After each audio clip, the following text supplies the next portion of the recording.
A lot of that process starts very early on. So a lot of those conversations were had even before I came on board. But I do think that, the three women that we ended up highlighting in this series are at different stages in their careers, obviously different universities, different backgrounds, different personalities. So I think, there was a lot of conversation. Can a season 2 live up to season 1? And can anybody live up to Caitlin Clark, right? But I think once we start kind of shining that spotlight, there's just so many good stories and characters out there. And I think we ended up choosing three women that, again, they really complemented each other. We had a really big off the court personality in Flau'jae and a really big on the court personality in Hannah Hidalgo, but then she's very quiet off the court. And Kiki entering the draft. We just had people kind of at all different, like I said, stages and personalities that I think really worked well together.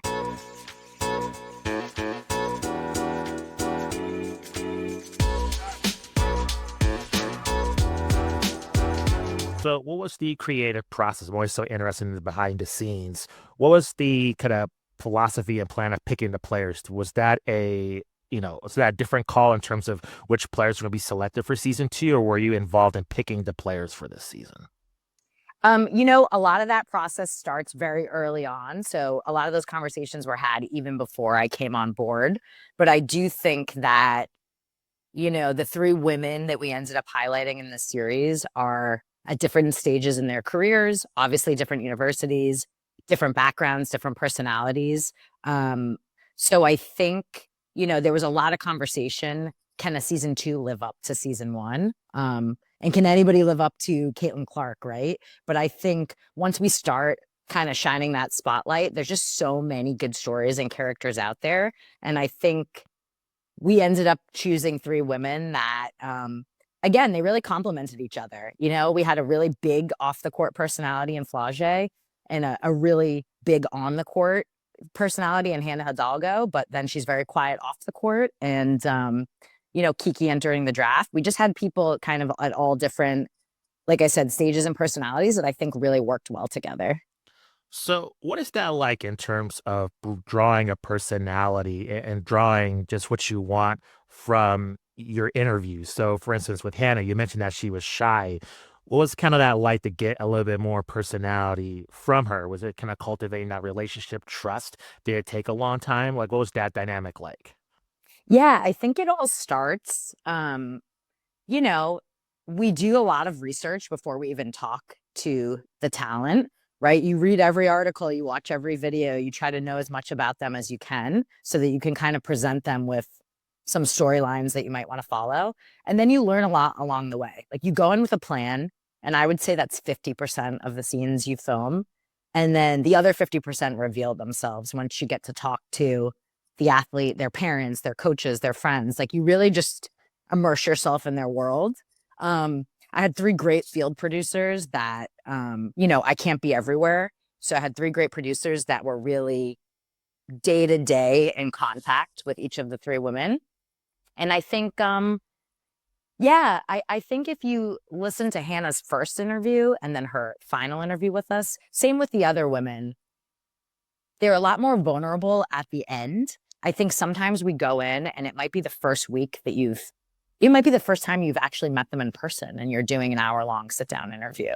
So I think, of course, as the course of the season went on and we got to know them better and they became more comfortable with us and trusted us to have their back. We're not trying to really manufacture any drama. It's not a reality show, right? We're just trying to document the highs and lows of the season and what's happening in their lives off the court. So, I do think you just build the trust. That's really a big part of the job. And with Flau'jae, very experienced in terms of being in front of the camera. She was at the Met Gala last night, the recording of this podcast. What was that experience interviewing her? Because I think she's different than a lot of other college athletes besides just the NIL deals or play on the court. She's very experienced with the media already. Was it easier or hard to get authentic moments from her? Or do you think you had to break any like media training barriers, or do you think she's authentically herself and it was pretty easy just to get what you wanted from her? That's a great question. I do feel like, in my career, I've run into that a lot where you'll ask a question and you've heard the athlete answer the same question exactly the same, 10, 20 times. Um, Kind of the unique thing about Flau'jae is, I mean, when she walks into a room, you feel her presence. She has that star power and that energy. And despite all of her media, all of the media she's done before this show, she was very authentic. And I think that that is kind of the best part of this series. Again, I don't know if it's just a platform these women have been hungry for and waiting for, but they were all very open, very vulnerable, very real with us. And luckily, we didn't really come across a lot of that guarded kind of media trained answers. Were any challenges that you had to overcome in terms of like logistics or anything that came up unexpectedly? I mean, this is a pretty challenging, I'm sure experience. I remember the season one interviewing Kristen Lapis. I just couldn't believe that you're following three athletes in real time. And I think nothing has really changed in terms of the popularity of women's college basketball. It's all like increased since the momentum of not only Caitlin Clark, but kind of especially around this decade in particularly. I'm just wondering if you experienced kind of any hurdles that came across the journey of making this project. I mean, I think for every project, like money and time. So, we followed three athletes, three different states, three different schools for 6 months. So, it's been a wild ride. I think that, not everything you film makes the show, and you wish you were there for things that you weren't there for. But I would say the logistics that's the most difficult is these women are busy.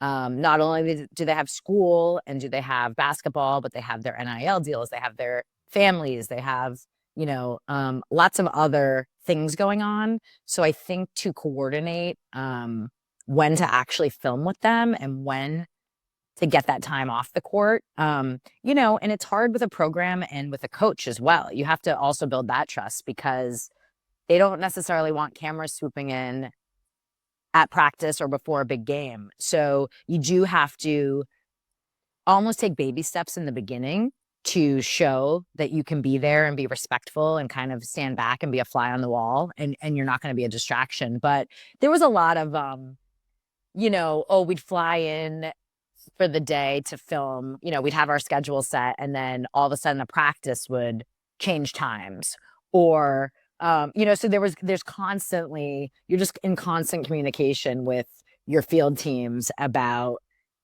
okay, we can't get this anymore. What do we do? How do we pivot? And there was a funny story, like right after the Elite Eight loss, Flau'jae decided she was going to go straight home to Atlanta and not travel back to Baton Rouge with the team. And we just so happened to be on the same flight. We were going to Atlanta to connect back to New York. And we just had this moment where we thought, it was like 11 o'clock on, Saturday or Sunday night. And we said, let's just go to Atlanta. Let's follow her on the plane and let's just stay there. Right. So we had to scramble, find a local crew, and just kind of those split second decisions are a big part of this. And you can't be too precious about anything. You kind of have to roll with it. No, that makes total sense.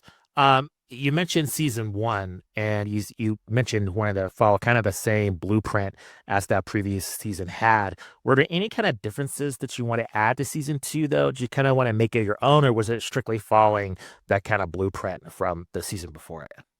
It's funny. I think every director has their own way they like to leave their mark on a project. I think for me, for the most part, like I would have loved to do season one. It was great. But I think coming in, there was some things I didn't have to worry about. They had a great composer. The music was phenomenal. So I kind of worked with him and built that library a little more. The graphics were already in place, like just some things, kind of the amount of days you might need to film, right? So I had the structure of this is how many days I have to play with, right?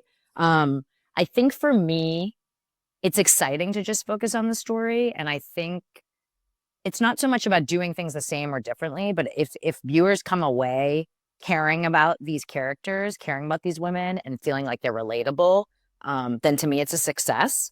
And I feel like, my team and I were able to do that. And I feel like we have a really great show. And I feel like, you know, you're going to probably have your favorite, but you're going to root for all three of these women. So, yeah, it's not so much something different, but I do feel like we achieved our goals. Were there any moments that you felt that you missed or, didn't make the final cut that you wish that could have made it in there that maybe has a chance? It's in this day and age. There's all these streaming options. There's YouTube that might see the light of day someday, that didn't make the cut in terms of kind of the footage that you recorded. Oh, funny. I know. You know what's really funny is I am pretty pointed with what we film has a purpose. So not so much hit the floor, to be honest. Um, I'm trying to think. I do know that there was one Flau'jae scene that we really had heart for that didn't make the cut. And um it was just around the holidays and she kind of put on a Christmas carnival in Baton Rouge and gave out checks to local moms and it was just like a real feel good piece. And she was just getting swarmed by kids and fans. But yeah, that becomes the real dance and that becomes the real mark of like a director, right? Like it's not just filming in the field, but it's also you have so many good stories and you want to keep a balance between the three characters, um time wise, but also kind of bouncing around to different cities in the flow of the episode. That yeah, sometimes like good scenes that you really like hit the floor just because we could tell that story in another way in another scene. um but luckily not too much of that, but those are always sad moments when you have to see that hit the floor. Can you discuss? I'm very interested. Just in this digital age, everybody has a camera. Everybody has the ability to put themselves out there to a global audience and go viral compared to in years past, where you needed a external crew to make that happen. Just in terms of a documentary or a television show or a movie. I'm just curious, just with your previous projects compared to now, where these athletes, they already have social media followings. They're used to being on camera, separate from just being media trained. And I'm just curious, in terms of authenticity, are there any differences that you spot out in terms of the documentaries you made in the past of following athletes compared to now, in which they're already prepped in terms of, it's kind of similar to the question I asked earlier, but just in terms of the dynamic you're trying to get from the athletes, is that more of a positive, negative in terms of when you're profiling them on like a 24/7 basis? It's a lot easier kind of for them to get with a docu-series because they're already documenting their lives on social media already? Or is it more difficult compared to maybe in years past where that technology wasn't available, where, you're following people and you're putting cameras, in a lot of their intimate moments and they're not used to that if their social media wasn't around? I'm just curious the dynamic between back then and now with your filmmaking. Yeah, I will say, I think how it's changed the most is, I mean, listen, obviously there's a lot of positives and engagement with fans and, you know, basically getting your own narrative out there, right? I think that the biggest change is that athletes have more of a voice now, right? A lot of these projects, like obviously Caitlin Clark and Peyton Manning are executive producers on this show. I just think that now athletes are more in collaboration with the filmmakers, and that could change the story, meaning that you do have to work to show more of the controversial moments, and maybe some of that drama that is part of the trust building, right? Like I think with these women, they all were very open, but we kind of had that conversation from the beginning that you can't only show positive things because that's not relatable. And you have all these young, boys and girls looking up to you that, we need to show them that you struggle too, right? So I think the biggest change is that athletes have more of a say in maybe the final product. There's been that people have production companies now and there's kind of been that wave. But and again, because they're used to making their own videos and kind of curating that. But yeah, I think as long as you build the trust and have those conversations and are on the same page, it doesn't affect the final product in a negative way. No, that makes sense. I'm very curious. You mentioned, documenting their those vulnerable moments. I mean, you're human beings also. You're not robots. So if somebody's in a vulnerable moment, feeling something that might be affecting them in a negative way. How do you put up those barriers in terms of, being possibly not crossing the line of being involved in this docuseries, but at the same time just being devoid of what they're going through? What is that dynamic like in terms of if they're going through a heartbreaking moment or something tough? Mhm. How do you kind of, walk that tightrope in terms of being empathetic, but not getting involved in the actual making of the documentary series? Yeah, I mean, it's something I still struggle with. I think that, I think a lot of filmmakers, we have different styles, but I think for me, it's, you really connect with the people you're following and you're empathetic. And so sometimes it's even harder to know when to push and when to, it's not really when to pull back, it's when to push, right? We are humans. We feel bad. We feel like we want to give them space. And I think um you do try to, and again, like I said, I have a whole team that is building these relationships and it's really a group effort. But I think for me, you try to look bigger picture, like what I just said about what is the ultimate goal of this series, right? And it is to let people in on real life. And that means documenting the highs and the lows. So I think we just kind of continue to have those conversations. We have them in the beginning and we continue to have them throughout. Kiki had this great moment in the series where they had a very tough loss to Notre Dame. That was a big loss at home, kind of their first big matchup early in the season. And she took it really hard. I think there was like a lot of people commenting on social media um, about, was she a good fit for this team? Why did she come there? And she didn't really want to talk about that game. But our field producer and myself, our field producer Saya, she built up a relationship, and we said, you're this amazing, talented, smart athlete, and you're struggling with self doubt. Like, how powerful is that if you let the audience in? And she did. And she gave a really intimate interview where she was kind of teary eyed and talked about that moment. But again, then used it as a turning point. So, I do think it's hard to know when to push, but I do think ultimately when you get those moments and you're able to capture them. I mean, another one is Flau'jae.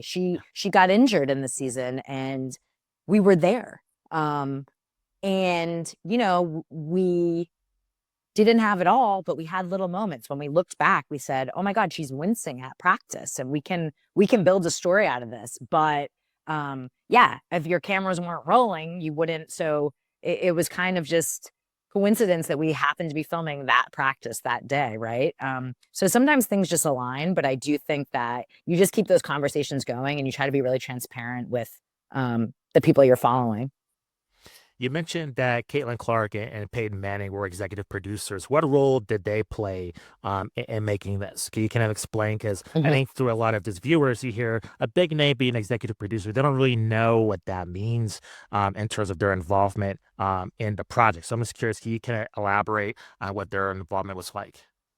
Yeah, I mean, listen, Omaha Productions is one of the three production companies. It's ESPN, Words and Pictures, and Omaha that are got the show off the ground, right? I think um, Peyton himself is a huge advocate and fan of women's basketball. Coming from Tennessee, that you know, he definitely watched cuts and had some heart for the series. I think a big part of what executive producers like that do are help give the show weight and gravity and help kind of book the athletes, right? Like if an athlete like Peyton Manning is a part of it, you trust that you will be seen and heard and respected signing on for a project like that.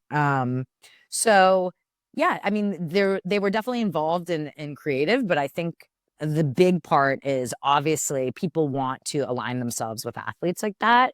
And it just even helps from the starting points and in getting people to be interested in signing up for a documentary like this. In this day and age, there's a lot of sports documentaries. I think 30 for 30 played a huge role in really pushing sports documentaries to the forefront. Now there's just tons of content out there.